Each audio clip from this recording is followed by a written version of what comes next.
In this issue, we're going to talk about what is the role of government.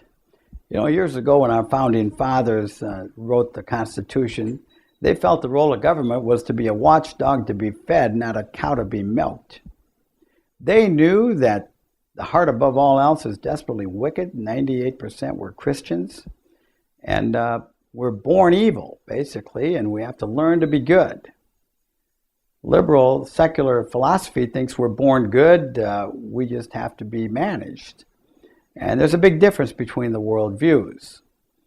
And so George Washington made the statement, government is not reason, it is not eloquence, it is force.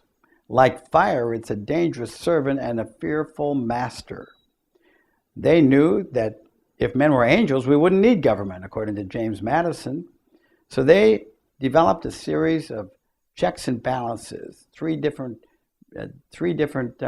methods of government using the House and the Congress and the Senate and the judiciary and the executive branch. They had 4 branches of government that would be cross-checking each other. So if we had a tyrant in power, he couldn't have unlimited power because the citizenry would have the ability to vote him out of office. And so when you stop and think about it, the good book says, if the righteous rule, the people rejoice. If the wicked rule, they groan. Well, we've been doing a lot of groaning lately. And if you make a bad decision in business, it affects your business, it affects your employees, it might affect your wife and kids. But if a politician is corrupt and makes a bad decision, it can affect millions of people for decades.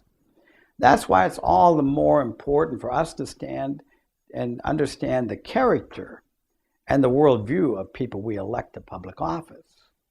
Have they ever written the front of a payroll check? What's their reputation? What's their worldview? What do they believe the role of government is? If they believe the government's job is to provide for you rather than to protect your freedom, there's someone who shouldn't be elected. And that's something to think about.